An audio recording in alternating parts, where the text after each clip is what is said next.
Well, there you go. That's the business news for you on France 24. We're going to move across back to the desk, have a look at what's grabbing headlines here in France and around the world. Newspaper time here on France 24. Joined here on set by Solange Mougin. What are the papers talking about then, Solange? Well, in the UK, it's countdown time. The British press is widely covering the fact that in exactly 365 days, the United Kingdom will leave the European Union.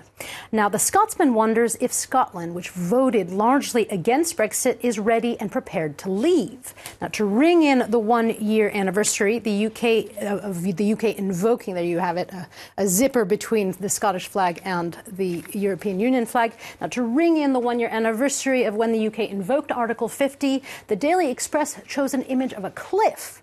Now, the Conservative paper isn't saying that Britain is jumping off of a cliff. Rather, it quotes Foreign Secretary Boris Johnson saying, "A glorious view awaits." There it is. Well, the Guardian says not so fast. They say Britain's place in the world is going to be damaged by Brexit. Yeah, in an opinion piece, the Guardian says that the Prime Minister Theresa May doesn't have a mandate for a hard exit, a hard Brexit, and that for the sake of democracy and the 48% minority that voted to remain, well, that the government should pick a soft exit. They say it is time to change course. And to illustrate that point, they went with a cartoon by Nicola Jennings of Theresa May and Boris Johnson sort of getting seasick. Britannia rules the waves, or not, as they are quite ill right there.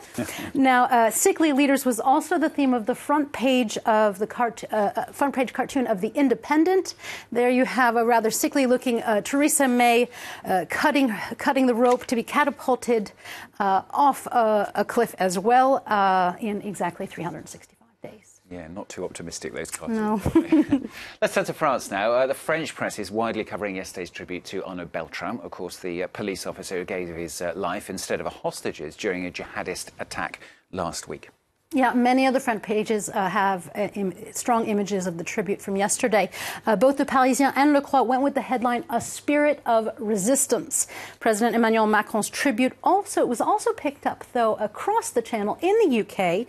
The Times of London went with the powerful image, there you see it, of Macron putting his hands on the coffin of the slain police officer. And France's call for national unity against hate, that's also the subject of the front page of Libération today, isn't it? Yeah, but they did it in a sort of different form. Libération dedicated an extensive article and its front page cover to the anti-Semitic murder of Mireille Knoll.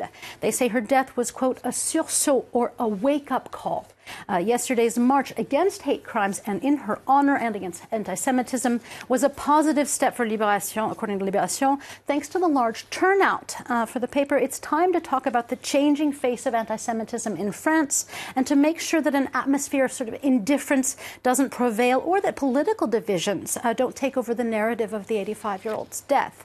Now, the Jewish Chronicle, which is a London-based paper, is also covering the story with its cover, "Enough is Enough." Racism is also being talked about in South Africa as well. A woman there has been jailed for repeatedly using racist slang. Yeah, it's a landmark decision in South Africa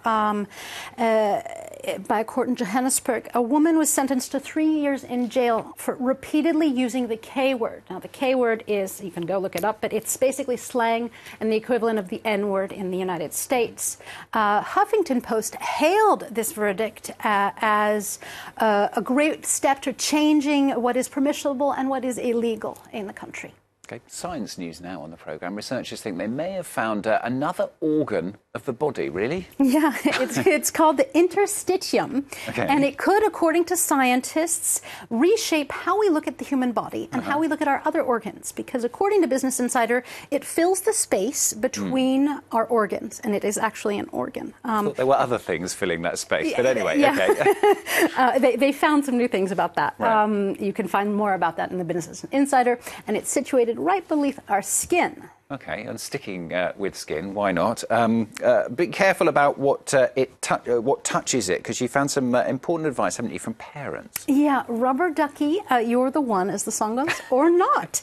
The New York Times has found that one of kids' favorite bath toys, what floats right next to their skin, the rubber ducky, is actually filled with potentially dangerous mold and bacteria. Oh, lovely. Yeah, Nice. And that it, like sponges, Like with sponges, those germs tend to fester. They can even be dirtier than toilets, according to the New York Times. And so for all bath takers and children, it's time to get rid of our little yellow friends. Don't want to take some bacteria in the bath with No. you anymore. OK, poor old Solange. She's throwing rubber ducks out of her bath as soon as she gets home this afternoon. My kids will be disappointed. Yeah, exactly. Thanks very much, Solange. Solange with the papers on France 24.